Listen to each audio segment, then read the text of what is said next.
Hello, you wonderful people, and welcome to another episode of Crime Centric. This being the show where it's about crime dramas that I watch. For today's episode, I'm going to talk about the latest episode of Walker. A lot of really interesting things went down in this episode, so let's break it down.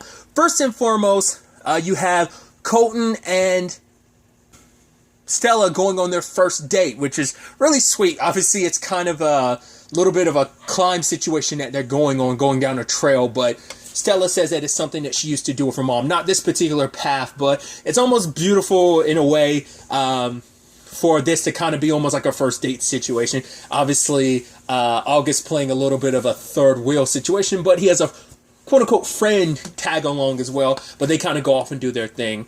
But sadly, while they're Stella and Colton are doing their thing, they're playing around and he ends up falling in.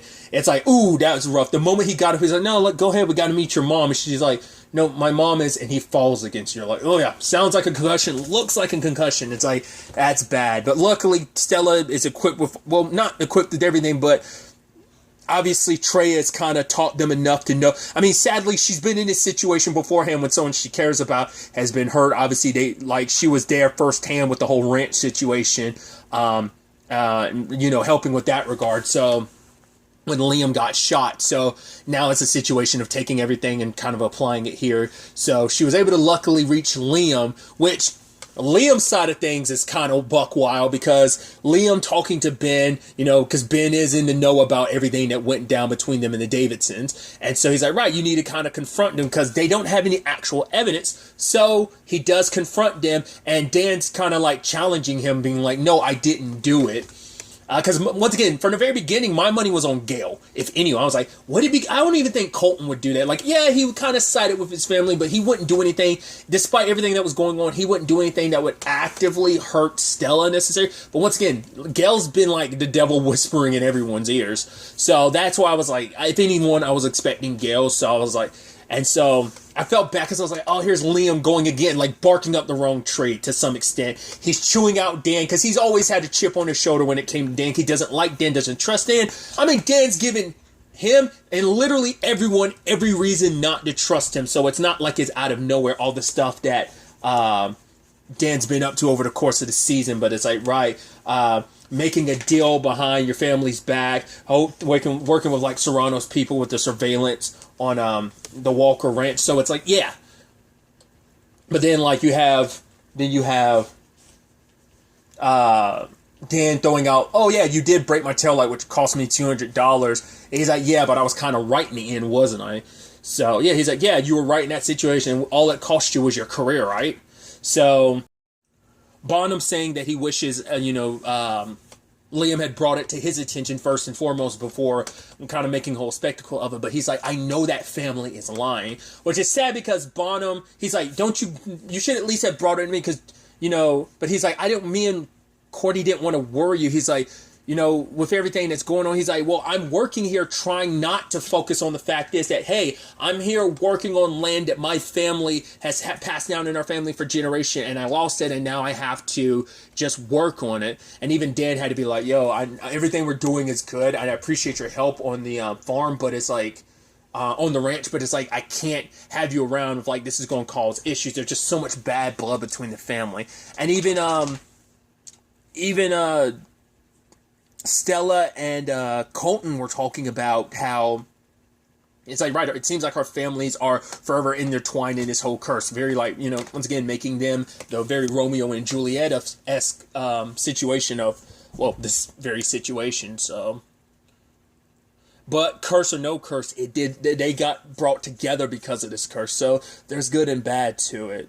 But luckily, because Liam heard Liam ended up telling his mom and dad, so they're helping out. So is Denise and Dan. And I love that despite everything, Liam's like, right, we're going to save all the kids. Dan, he's like, I get it, Liam. Move out the way. I'm not so heartless of a douchebag. I'm going to leave the other kids out there. There might not be my kids, but I'm not going to leave innocent kids out here to die. So it's like they're working together.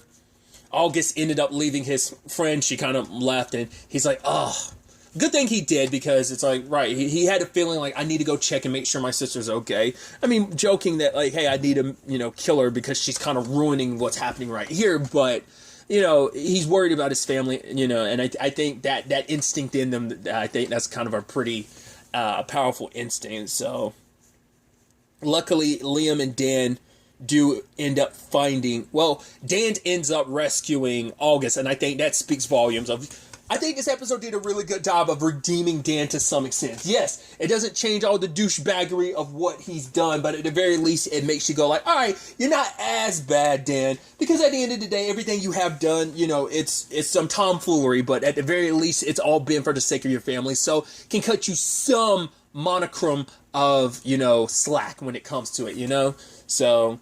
But the fact is, he even, like I said, saving August kind of, all right, gives you a thumbs up in my book of like, all right, you're not too bad. So, so they call in for backup, which we have Trey hanging out with Cassie this episode and gets introduced to her friend Angela, which immediately I was like, oh, it's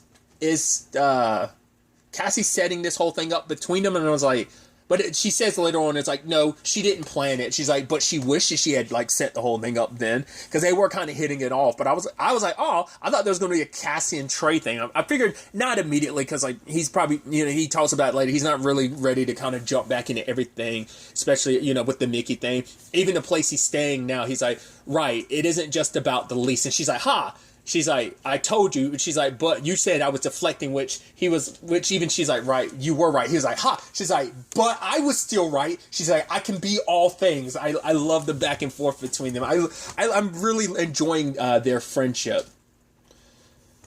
But luckily, Angela works with search and rescue, and obviously, her and Trey have a lot in common with what they do, because I think she says she works at a children's hospital along with doing that. I do like when they get on the helicopter later on, it's like, oh yeah, this person's a teacher and this person does something else. It's like, yeah, they have other other things that they do besides the search and rescue stuff. But them all working together, getting ready to go help out Colton, and I love that whole sequence, and just it's like, yeah, should I Cassie being like, yeah, should I admit that is this the right time to admit I'm afraid of heights? Which she's like, you go rock climbing on the common. She's like, yeah, on the inside, but not in a situation where I'm this thing that's in the air that could end up getting killed, and it's like I could end up end up killing all of us. So, but luckily they got to Colton. It seems like everything's going to be okay in the long run.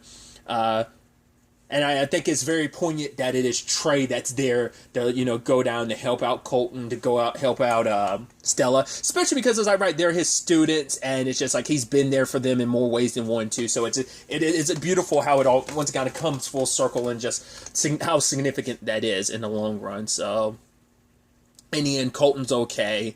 And, Stella's sorry. She's like, oh, I'm worried. Are you? It's like, no, if it wasn't for you, the reason why Colton's okay is because of that. But she's like, I'm only able to take care of him because, everything, Coach taught me. Which Angela's like, right, if you ever want another, ride on the helicopters and stuff, you can always hit me up. Which I'm like, and that look on Stella's face, part of me wonders, could this be her potentially finding out? Because she's been up in the air about what she wanted. Obviously, with the whole, Colton Todd thing, she figured things out. Now part of me wonders, is she going to potentially shift, right, college is one thing, but maybe this is kind of fluttering in her head right now about maybe this is a potential path that she can go down. So I think that's, I don't know, maybe I'm reading too much into it, but that look on her face made me almost go maybe this sparked something there. Maybe it did the same thing for Trey too. I mean, obviously he says he's going to finish out the school year. He's also going to be helping out with the therapist slash counseling thing at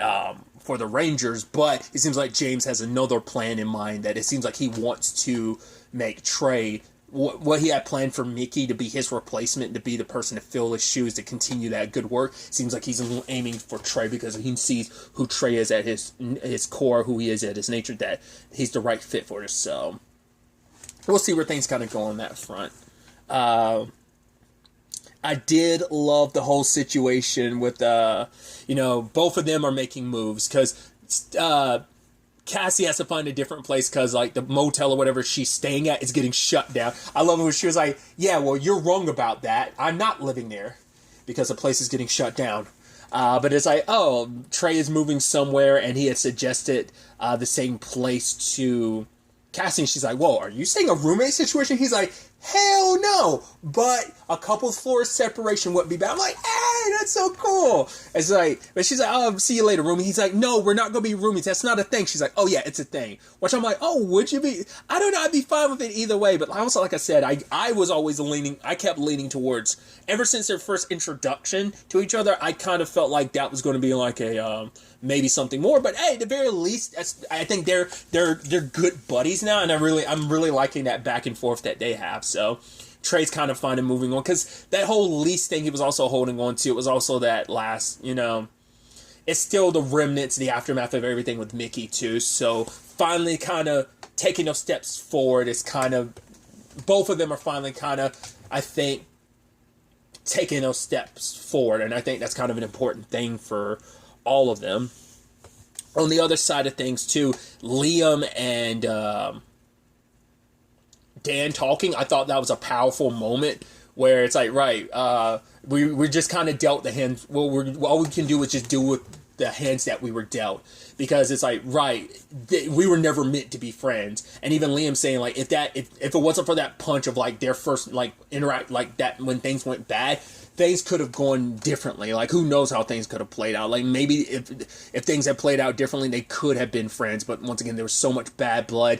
Dan's invested in his family wholeheartedly, so he's making those choices of, I need to do whatever it takes for this family, which ends up in some interesting conversations later on, because it turns out when he confronts Denise, I love when he confronts her. He's like, right, when Liam confronted me, I saw, like, Liam knocked over one domino, but that look in your eyes set off the second one. Because later on, because when they were looking for Stella and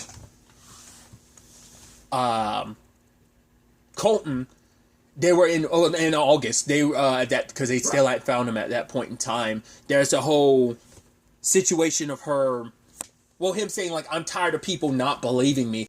He's basically like, I saw that look in your eyes. You don't believe me either. He's like, I'm telling you, I didn't do that. But it's like, for her, it's like, right, all the criminals, and pretty much what Liam said, all the stuff that you've done, all the terrible, illegal stuff you've done, you being a cheater on top of it isn't too bad. Which later on when he confronts her, it's like, wow, that's super shady. But it's like, right, when you're kind of like being like, when you cover your tracks, of course you're going to throw someone under the bus. But that's super messed up. You're chastising him. Because the sad thing is, Dan and her were already kind of on the rocks before they came back to, before they came back, back to the Davidsons' OG home. Things were already on the rocks. And then you add in that things were getting worse, and in other cases they were getting better until Denise found out about what he was up to. But now it's also that thing of like, right, you chastise me about me being who I am, but the thing is, you throwing me under the bus, because it's like, oh, you're the one with the squeaky clean record, I'm the one that's with the criminals, so you're okay with me taking the fall as long as you don't. And he was going to walk away, and for her it's a situation of like, please don't leave, which is so interesting because he wanted things to work out between him and Denise, but it's like, right, the fact that you're willing to throw me to the wolves, like, to sacrifice me like that, the fact is, because for one, it's like, it means you didn't have faith in my own skills. Two, you kind of cheapened that, because at the very least, I thought I won that for my family. That's what, despite all I've done, once again, everything has been for my family, and for you to be my family, to throw me to the wolves like that, to sacrifice and make me take the fall for it. And once again, she's the one that dug the knife in and twisted it by being like, oh, I think you did it. It's like, holy crap. Like, that just makes Denise look kind of super bad. But once again, I don't think, once I said, I was like, oh, I think it's Gail was a big part of that. I never thought it'd be Denise, but I still don't think it's 100% Denise. I think Gail's been whispering her in her ear. She probably convinced her to do it, because her mom is the one that's kind of been, because even when Denise didn't want to go full throttle with a lot of stuff, Gail's the one that planted the seed. She got in Colton's head. I think she did a lot of stuff to get into Dan's head, did a lot to get in, because for Dan, he'll do anything for Gail because she's the mom that, the family he doesn't really have. He filled that void with her, so she's like his mom, so of course he'd do anything for her. So that's what adds those complicated layers to it. And I love Bonham and Abby walking in on Liam and Ben, because both of them are reluctant to kind of take that step forward, and they've both got their own baggage and issues, but the fact is that they're both kind of able to recognize, like, right, we're not 100% there, is kind of those first steps to being like, right, that's kind of what makes this all perfect, kind of almost that imperfectly perfect situation, or perfectly imperfect if you want to. But either way, I thought that was so. But I love Bonham. Oh, sorry. Hey there, Ben. Didn't mean to interrupt. He's like, how about knocking next time, Dad? He's like, what? How about you find somewhere a little more intimate rather than your brother's bar? You know, it's like, is this how you treat a date? Come on. Almost like, have some class, son. But Dan comes over and he's like, hey, Denise is the one. It's like, but why are you doing this? He's like, I want your family. Like, I am now feeling like we are the bad guys. Because Dan justified everything being like, right, the Davidsons were wronged. That's why he has such beef with the Walkers. But the Walkers had nothing to do with Marv's death. And now it's like, right, now finding out all the... To be fair, at the time, they still believed that the Walkers had something to do with him when in actuality they didn't. So... a lot of that spice, and now looking at like how far Denise was willing to go makes it go like, man, maybe this family I'm so connected to and in love with isn't who I kind of thought they were. And I think for him, he wants to be a better person, you know, not just for himself, but also like, right, I don't want my son to kind of be swept up and corrupted by this family, especially because the Walkers are going, like, as long as him and Stella are dating, like, you know, I think this episode did a lot to bridge the gaps. Once again, not only, between the Walkers and the Davidsons, but also like even Liam and Dan and others, because even Bonham like extends a hand to him, because at first he was like, no, call me Mr. Walker, because they had, you know, as Bonham, as he was walking away, literally throwing the axe down into like a nearby stump, kind of like, yeah, hadn't buried the hatchet yet, but now metaphorically speaking they kind of have. So that's going to be interesting, because now Dan is Team Walker, where you have Jerry kind of still being Team Davidson, kind of, sort of. So she's going to be probably caught in the middle of this too. Biological family and family she knew before. And once again, there's still the issues between her and Abby about how everything went down with Marv and her keeping these secrets all these years. So there's that. But got a glimpse of next week's episode. The dinner table. Ooh. Things are going to get super spicy on that front. So that's definitely going to be interesting. But another angle to this episode is James and Walker looking into things, because it turns out Miles' wife had asked, she kept noticing that home dude that she's dating, right, that captain, that things were he was acting a little weird, so she followed him, and she's kind of worried, like, okay, maybe something's going on here. It's like, right. Now James realizes that, right, I should trust your gut more. He's like, you were right about there being more of Emily's death, and maybe there's more going on here too. But he doesn't want to bring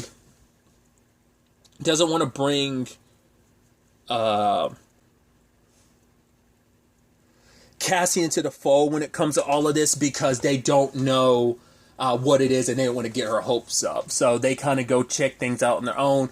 They find the trailer that we saw like a couple episodes back, and they go investigate, but we never find out what they found, because Walker found something. Some people roll up with some silencers and start laying into the trailer, and that's all we saw in the episode. You're like, wait, and I guess next episode we'll fill in some of those blanks about what went down. So now the question is, because we get to the end and Miles shows up, so I'm like, wait, so was Miles in a witness protection thing? Did they fake his death? Is it because his captain was actually a bad guy, and they're trying, like, the person who's wearing the mask, like, were they the person that, like, quote unquote killed Miles, but in actuality he was still alive, and they just made him disappear because he's in witness protection? That's why no one could find anything.